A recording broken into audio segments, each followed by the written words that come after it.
หุ่นสวัสดีครับพี่น้องครับมื้อนี้พาพี่น้องมาเปิดราคาควายครับ ยกของเลยกล้วยยายติ๋มพอลินเราบ้านอยู่ไสน้อโคกสะอาดตำบลสู้อำเภอสู้จังหวัดบึงกาฬอันมีเบอร์โทรบ่ล่ะวันนี้จำบ่ได้แล้วเดี๋ยวเจ้าขึ้นเที่ยวนี้ให้พี่น้องเบิ่งกันเด้อครับเด้อมาตัวแรกของเราตัวนี้กล้วยท้องบ่อันท้องแก่พร้อมท้องแก่ตัวนี้140ได้บ่40บวก44บ่คือตอนนั้นวัดนี่วัดได้43ได้143พี่น้องนี่กล้วยท้องพ่อใดไว้ในท้องนั่นอันบักดอนหั่นนะโอ้ดอนที่ปล่อยออกก่อนหน้านี้แล้วนะดอนที่ปล่อยออกหั่นน่ะครับกล้วยนี่อยู่ประมาณ3-4 ลูก5 ลูกเจ๊ติ๋มได้4ลูกประมาณ4 ลูกลูกที่หาในท้องนี่บ่แม่นลูกที่หาในท้องกล้วยเผือกพี่น้องบ่ฮู้ว่าพอหยังกล้วยเผือกเราก็ดีสายแก้วฟ้าพอมันหั่นใหญ่เนาะหนาคือกันนั่นเนาะใหญ่นะครับเอาย่างให้พี่น้องเพิ่นเบิ่งจักรอบนะครับเพิ่นอยากได้ไปเลี้ยง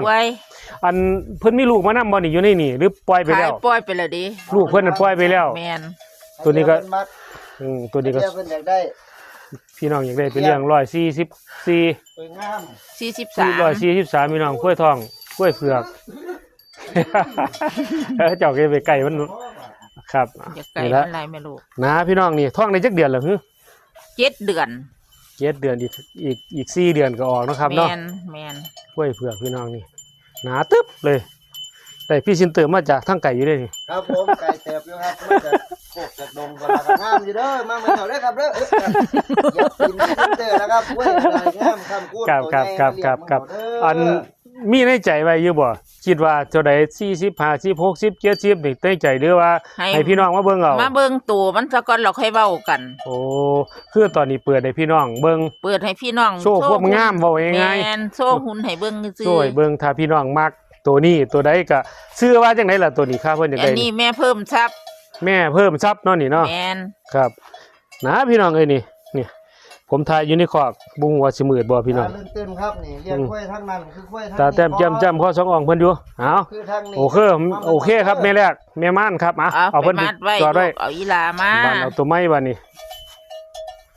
มาเบิ่งตัวที่2อันตัวที่2นี่เพิ่นชื่อจังได๋เนาะนางล่ะชื่อนางล่ะอันนี้ก็สิลูก4 ลูก4 ลูกหาคือกันบ่4ค่าท้องวันในท้องมันผสมได้ไว้บัดนี้บักดอนหมดอยู่ในคอกโอ้อยู่นี่ที่จะปล่อยบักเถิกหมดแม่นบักดอนหมดตัวนี้135บวกบ่หรือจังได๋ได้วัดบ่อันนี้140อันนี้140เต็มเนาะแม่นบ้านนี้เพิ่นมีลูกอยู่นำบ่ที่จะไปนํกันนี่บ่มีขายแล้วเป็นแม่ม่านม่านใหญ่แล้วม่านใหญ่จักเดือนล่ะครับแม่นี่แม่นี่8 เดือนแม่8 เดือนเอาย่างอ้อมไปหนาไว้แม่นี่หาลึกท้องสร้างเนาะแม่น8 เดือนท้องสร้างโอ้พี่น้องไปเลี้ยงอีก3 เดือนก็ได้กินน้องแล้วพี่น้องเอ้ยนี่กินกระบวมแล้วหนาแล้วครับนี่หนาหูอยู่ตัวหูชื่อตัวกับเบิ่งบาดจับบัดยังเอารถบ่ฟืดบ่ฟาดครับเอาให้พี่น้องเอาไปจอดเอาไปคอกเพิ่นให้พี่น้องเบิ่งทายางนางงามครับบ่ทกบ่ถอนจ้าท้องสร้างใหญ่ทั้ง2แม่เลยพี่น้องบ่มีตำหนิครับบ่มีตำหนิเนาะเดี๋ยวเฮาเบิ่งแม่ที่3บาดนี้เอาเจ้ตัวกินนมป่องนี่บ่แม่นโอ้มาให้หอมบ่ลูกมาเบิ่งตัวที่3ซื้อจังได๋เนาะตัวที่3เนาะตัวนี้แม่เขียวว่องเพิ่นเขียวว่องมาแต่น้อยบ่เพิ่นเขียวว่องมาแต่ใดไม่ขึ้นว่องครับจะได้ไม่ขึ้นว่องท้องจักเดือนแล้วแม่นี่6 เดือนท้อง6 เดือนท้องกับไอ้เผือกนั่นล่ะติสายแก้วฟ้าเฮาล่ะเนาะแม่นลูกน่าจะลูก4ทอกันหมดลูก4ทอกันหมดโอ้ครับเอาย่างเข้ามาพี่จังหน่อยย่างมาทางผมพี่จังหน่อยโซหุ่นลูกโซหุ่นพี่น้องมักตัวใดก็ค่อยมาคุยกันเบิ่งโทรมาถามมึงก่อนเนาะเดี๋ยวผมจะให้เบอร์โทรไว้อันนี้130บวกนี่ตัวนี้130บวกเอาย่างกลับบัดนี้ย่างกลับโซหุ่นกลับไปมัดระวังเหยียบขาเด้อมันสิเหยียบตีนลูกดิไว้แม่ม่านพี่น้องเอ้ยใส่แม่ม่านหมดอยู่นี่ทั้งหมดจักตัวจักแม่ของเจ้านี่เด้อติ๋ม7 แม่จักตัวบาดนี้รวมทั้งน้อยทั้งใหญ่13ตอนนี้13ตัวแม่นปล่อยยกคอกเด้อพี่น้องเอ้ยเนี่ยผู้ใดอยากได้ครับนี่ยกคอกเลยครับเนี่ย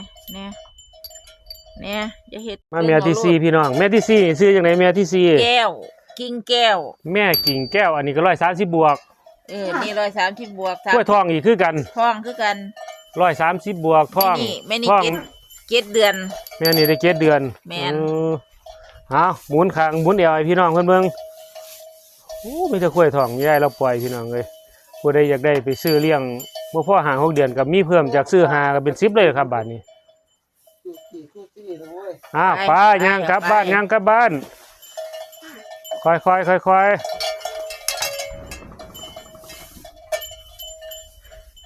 เอาโซ่ซีเมียบ่ โซ่เท่านี้ล่ะ เอาโซ่เท่านี้แหละพี่น้อง มา เลย เบิ่งเอาโลดซุ่มนี่ ครับ ถ้าพี่น้องมาจากตัวนี้ตัวนี้ลูกพ่อได้นี่ ลูกซอยสัตว์นี่ โอ้ค่อยงามอีกตัวหนึงเนาะเมียเพิ่นนี่ใส่บัตรเมียเพิ่น นี่เด้แม่ โอ้นี่เมียเพิ่นพี่น้อง ก็ได้ เมีย ลู เพิ่น กแรกลูกสองค่าทองนี่ล่ะ ครับเอาพี่น้องผู้ใดสนใจก็มาเบิ่งได้